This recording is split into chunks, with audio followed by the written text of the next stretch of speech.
phone suspended on my mirror via suction cups. This is gnarly.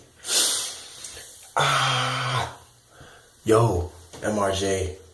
I don't want to call myself that. I just wrote MRJ in my like descriptions and things because it's faster for me to type, faster for y'all to read, and if I make like a logo or something, it's easier because it's a short little word. So there you go. But I just want to talk about artists.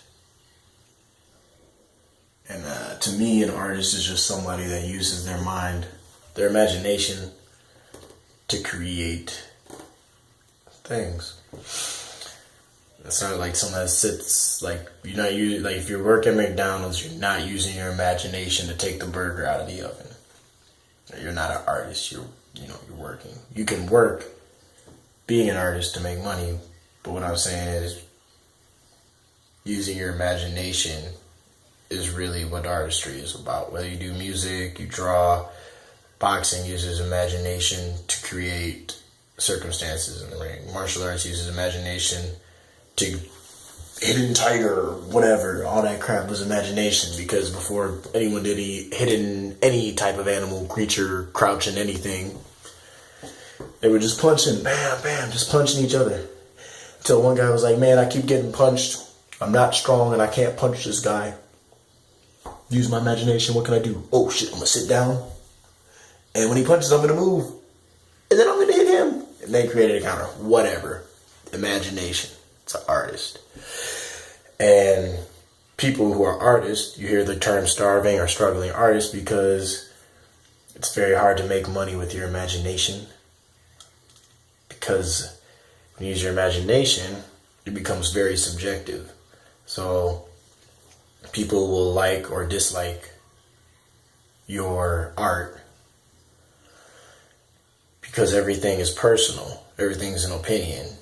My imagination is created by my opinion of how I perceive things, how I want to do things, how I think they should be done, or my own way of figuring out a way to do something. So it's really easy. Like, that's why some people really like knockout artists. Some people really like Floyd Mayweather. Some people really like Lily Pep stepping around, whatever.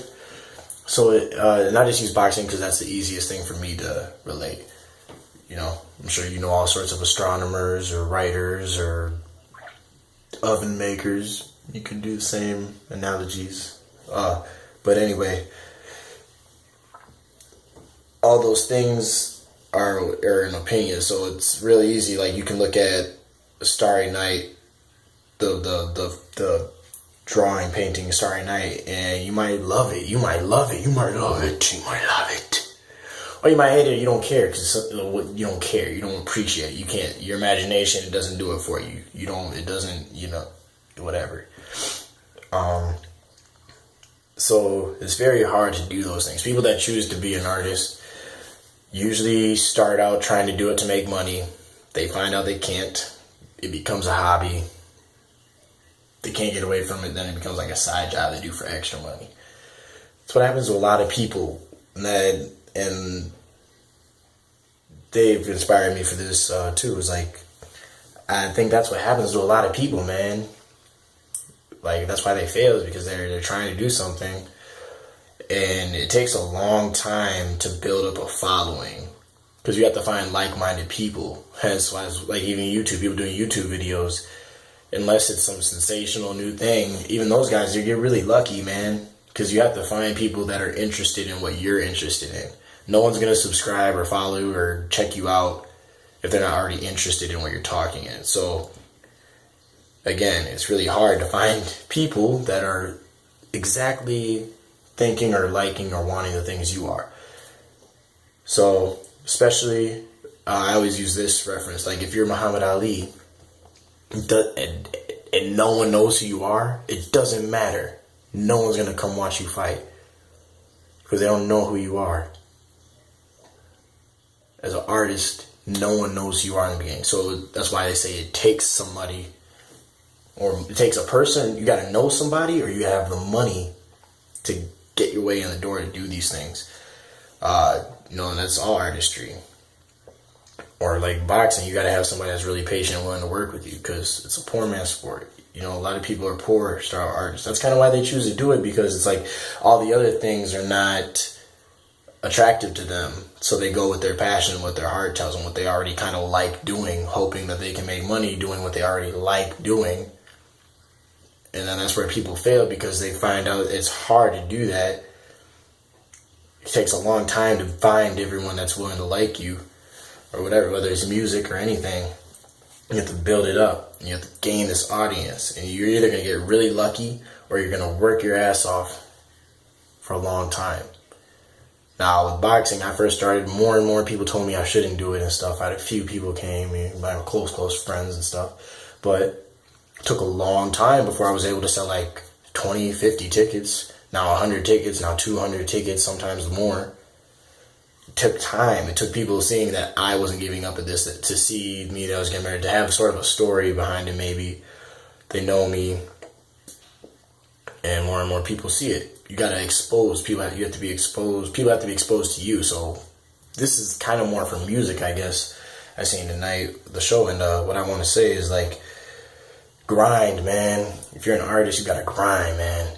Don't quit when it's hard if you really want it. That's kind of what it comes down to, man. Because everyone's always grinding, and if you grind just a little bit more than that person, when that person quits, you get a step ahead. Then there's another level. You get to the next level. If you grind just a little more than that person, you get the next job or the gig or whatever. You have to keep doing it. You have to go out there a lot. You can't do one video or one show, and even if you're the shit, even if it's the best, you can't do one and expect to blow up immediately, because people aren't exposed to you. And then even if you do that one thing that's the shit, whatever audience or group is watching, you still have to get lucky and hope that somebody in there loves it as much as you do. Which is why you have to expose yourself to as many people as possible if you're an artist, no matter what it is. Once you can find people that like what you do, find their friends, meet their people, because they kind of have like minds, right? Keep meeting more people that like these things. If you're an artist, if you're in music, whatever it is, keep doing it, keep finding more people. Don't stop when it gets hard and you can't. If you've exhausted your resources, look in another place. That's what you have to do as an artist. Or you're just going to be broke and starving for a long time. And you will do that. I mean, everyone has to do that, kind of, to get to a part, unless you get lucky or something like that. Something happens, a different circumstance for you. But I don't know how long before my minutes run out on this video. Just want to put it up, and I want to get it out there. And just want to tell artists, man, no matter what, music, drawing, boxing, doesn't matter what it is. If you're an artist, if you use your soul and your imagination to create something or do something, grind and do it until you find as many people that like it and can support you as often as they can. Not everyone will be able to support you all the time, but if you get if you have like 1 million people, that's why it's really important to have more than 100,000 or 1 million you have to have a lot of people, man, because people are busy, people are broke. So there's always times when people can't show up because they have to do things, or they have to pay bills, so maybe they can't afford your art or something, whatever it is you're providing. You have to have a lot of people. That way, it's kind of trickling little bit, and then you have a lot. So don't give up, any artist doing anything. If you're starting out doing stuff, I'm starting out with YouTube. I know I'm not going to get like famous immediately or nothing crazy. Like, if that, I already enjoy speaking and sharing my mind, things I do. So that's why I kind of already do this. So I'm already putting it out there. I'm using my boxing. So like, people that kind of want to follow me boxing, they can see what my life is about and decide if they want to support my amateur boxing. You know, I'm not like these candidates or not. I'm not going to lie to you and stuff. Like, you can know who I am, and if you want to watch me fight because you like boxing, or if you want to watch me fight, even if you don't like my style, if you just want to watch me and see if I can succeed, cool, man. I just want people to appreciate what I do as much as I do, you know, because I want to make money or be happy and succeed doing the things I like doing. I like speaking, helping people. I like boxing. I love fighting. I love bartending. I love these things. So be as successful doing these things as I can, and I advise you to do the same. Whatever you're doing, keep doing it. Just keep trying. Keep trying. Keep pounding on the glass. Crack, crack, crack, crack until it shatters. War.